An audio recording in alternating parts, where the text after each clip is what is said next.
I've already made one video about one Cross Guild member. It's only natural I make one about another one. So, let's talk about Crocodile. You're probably saying, please let this be anything but another Crocomom video.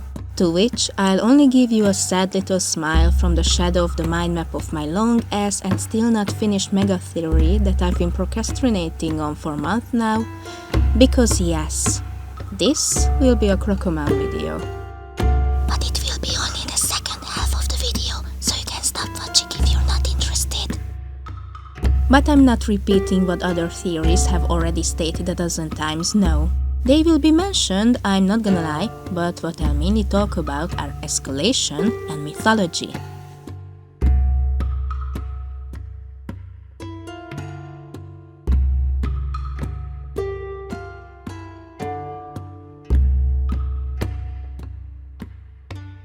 What is escalation? Imagine it as, you guessed it, an escalator. At the bottom, something starts out small, and as it gets higher, it becomes bigger and greater. In One Piece terms, something small happens, then later the same thing happens again and again, but with every iteration, it gets more complex and grand. For example, first, there was Arlong taking over Nami's home island, who left to somehow save her home, and Luffy helped her to achieve that. Then, there was Crocodile taking over Alabasta, and Vivi left to somehow save her home country, and Luffy helped her to achieve that. And then, there was Kaido taking over Wano, and Momonosuke left to somehow save his home country, and Luffy helped him to achieve that. The basics of these different stories are the same, but the more we get into the story, the more we know about the world, the more characters we are introduced to, the grander the same basic story becomes. And who knows what the next level will be on this escalator. But that's another story and shall be told another time. So, what does any of this have anything to do with Crocomom? Nothing yet, I promise. Let's just start with Crocodile is a trans man. Apart from the earlier mentioned escalation, there are several ones going on in One Piece, but I'll only focus on the Crocodile is a trans man theory. I will explain 7 levels of this escalation that already appeared in the story, and level 8 here will be Crocodile the trans man himself. And the first level of this, believe it or not, is Kuina.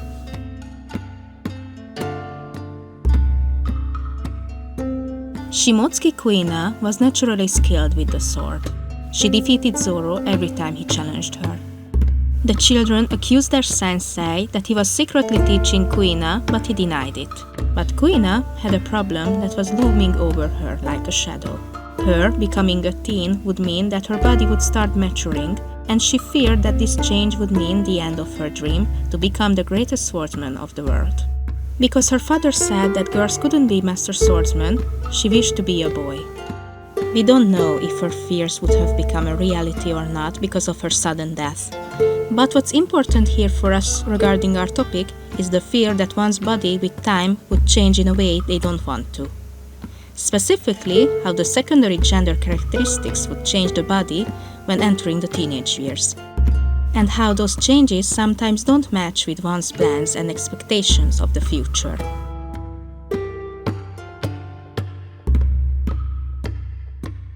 The Mane Mane no Mi is a Paramecia-type devil fruit. It allows the user to change into anyone whose face they previously touched.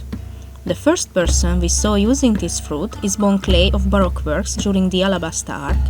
The second person is Kurozumi Hirugashi, who lived decades ago in Wano. Both of them use their abilities to help one of their own into power. What we need to note down is that there's a fruit that allows the user to change their appearance regardless of gender. Bon Clay turned into Nami when we first met him, and Kurozumi Kirugashi turned into Oden, Sukiyaki, Momonosuke, and someone who appears to be Shiki.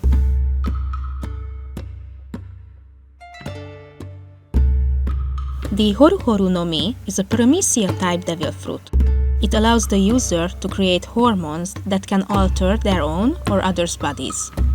The person we saw using this fruit is Emporio Ivankov during the Impel Down arc. With this fruit, Iva was able to heal Luffy when he'd been poisoned by Magellan. But what this fruit is most known for is the ability to change anyone's body to the opposite gender. Iva used this ability to change the men attacking them to women. So with that, now we know that there's a fruit that allows the user to change their and other people's bodies to the opposite gender. And in this case, most of the recipients were unwilling.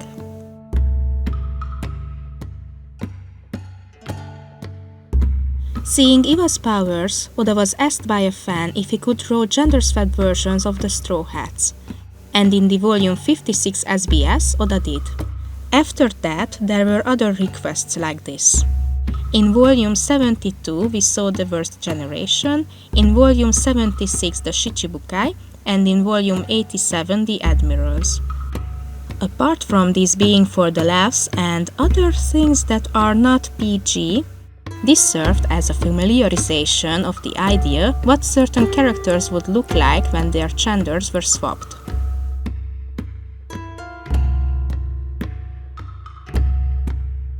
The Inu Inu no Mi model Kyubi no Kitsune is a Zoan-type devil fruit. It allows the user to turn into a nine-tailed fox. Also, it has the ability to make the user appear as someone else.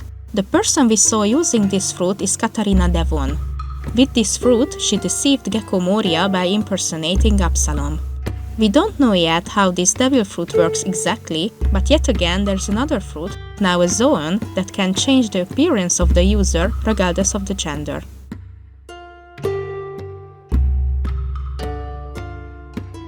In Wano, we were introduced to two characters. First, we met Kiku. Kiku, in all of her mannerisms and appearance, is female. Kiku was born in a man's body, but in her heart, she is a woman. Then we met Yamato. Yamato, inspired by Oden, renames himself Oden and tells others to refer to him as a man.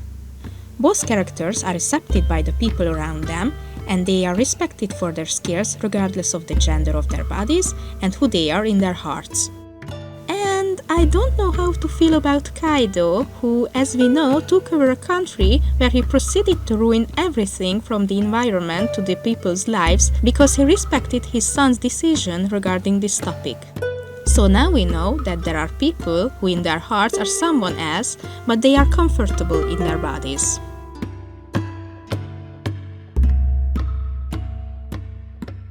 The Shiku Shiku no Mi is a Paramecia-type devil fruit. It allows the user to make a contagious disease out of anything. The person we saw using this fruit is Dokyu when the Blackbeard pirates attacked the Heart Pirates. We don't know how close Dokyu had to be to them, but one after the other, the Heart Pirates turned from men to women when they came into contact with each other. And we came face to face with a character design we already saw in an SBS. The Blackbeard pirates wanted to use this confusion to defeat the Heart Pirates, but Law overpowered the Devil Fruit's ability with his haki. After he came up with this cure, the Heart Pirates turned back to their original forms.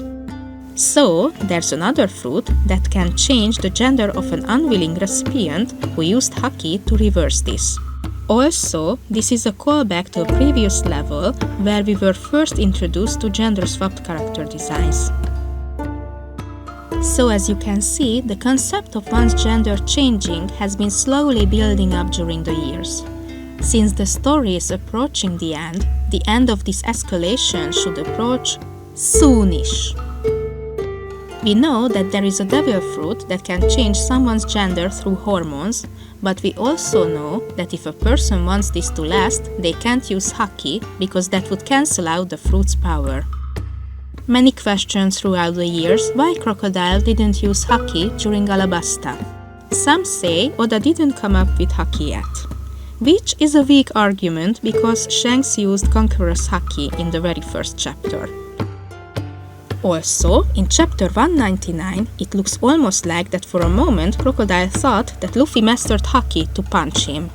Or maybe he just noticed the water, but him thinking that it was haki is way funnier. So, the Crocodile reveal should be the next step, right? Well, before that, since we're on Egghead Island right now, and the Seraphim are based on the former Shichibukai, and we haven't seen Crocodile yet, I want this little mid-level to happen.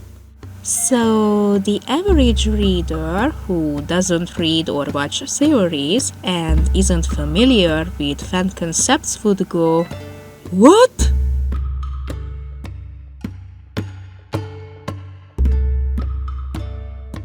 You know that Sanji can't hit a woman, and as Crocodile should have a female body, since Crocodile as a child still had a female body, but it's hard to tell because it's very androgynous.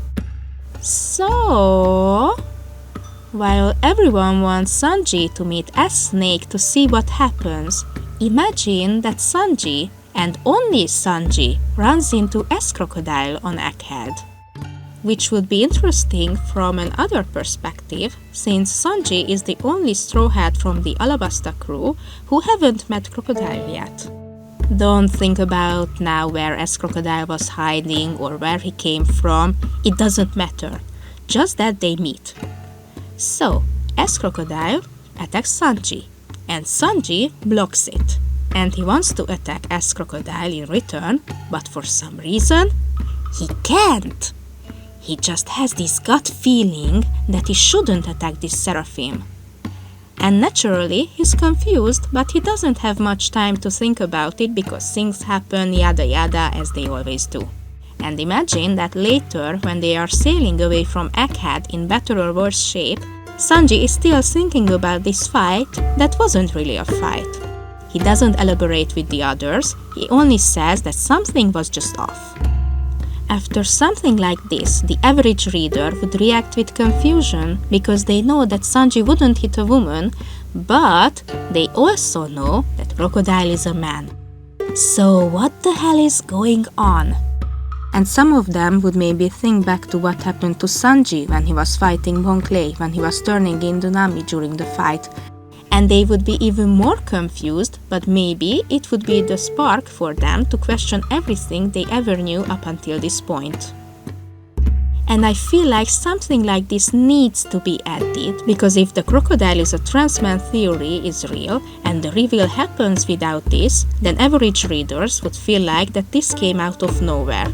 It would also be the last evidence for the people who are aware of this theory but don't believe in it to convince them that it may have some possibility. So how should the reveal happen? Crocodile needs to use Haki to cancel out the Horu Horu no Mi's power, obviously. But I don't think that he would just do it. He didn't even use it in Marineford, which was an all-out war. So something has to happen that would force him to use Haki. Maybe to defeat someone. And it could either happen out of rage or desperation or even both. But that's just speculation. Let's talk about mythology now. You know how Luffy has a nickname for everyone. Mingo, pineapple, torao, emergency food, cabbage, croc. But do you know what Luffy calls Crocodile in the original? Vani. Vani is a crocodile, or a shark, or maybe a dragon or a sea monster. Looking into the Japanese side of Wikipedia, I found out through sometimes strange Google translations that there is a heated debate whether the Vani as a word has Japanese origins or not, and if it means crocodile or shark, because one fact contradicts another fact and nobody agrees in anything with each other. But I just go with crocodile since Luffy thinks crocodile is a Vani. There are two stories about the Vani I'd like to tell you. The first one is Inabi no Shirousagi, the white hare of Inabi. In this story, the hare wants to cross the water from an island called Oki to the mainland of Japan. He calls the Vani and taunts them. He claims that there are more hares than Vani. The hare tells the Vani to form a line and he will count them to see if he's right or not. The Vani do that and they form a bridge between the island and the mainland. The hare starts hopping from one Vani to the other, counting them as he goes. The hare is almost at the shore when he starts bragging that he tricked the Vani and he just wanted to cross the water. Hearing that, the last Vani attacks the hare and rips his fur off. Meanwhile, on the mainland, Onamuchi and his 80 brothers are on their way to woo Princess Yakami. When he sees them, the hare asks the 80 brothers to help him. They tell the hare to wash himself in seawater and dry himself in the wind. The hare does this and he's in greater pain than before. Onamuchi, on the other hand, tells the hare to wash himself in the river and roll on cattails. The hare does that and returns to his original form. In gratitude, the hare tells Onamuchi that he would be the one to marry Princess Yakami. And I told you this legend because... I don't know. The second one is about Toyotama-hime. Hori was the son of Ninigo no Mikoto, grandson of the sun goddess Amaterasu. He was a hunter, while his brother Hodeki was a fisherman. They had an argument when Hori forced Hodeki to lend him his fish hook, which he then lost. Hori was looking for this hook when he met Toyotama-hime. Toyotama-hime was the daughter of Watatsumi, or Ryujin, a sea deity.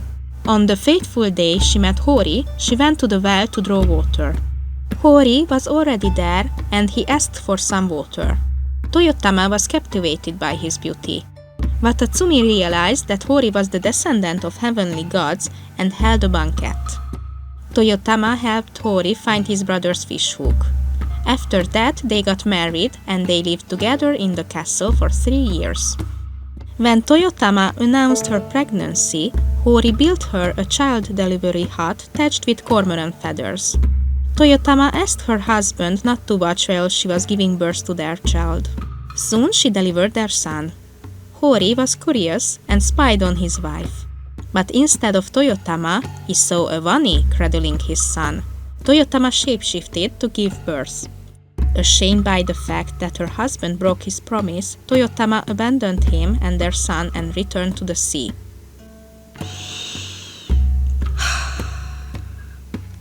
So I hope you see where I'm going with this. When you write a story and you name the characters, you can make happy accidents, yes. Like Oda learning later that Luffy's name can be related to a part of an anchor. There are also coincidences that are just too perfect to be coincidences. But something like this, a nickname that doesn't even sound similar to the original name but basically still means the same thing? This was a very conscious decision and I doubt Oda didn't know about the myth. But this is just speculation. I presented my thoughts and you do with this information whatever you decide. You can forget about it, you can add to it, I leave it up to you. Thank you for watching and hopefully see you later in another video.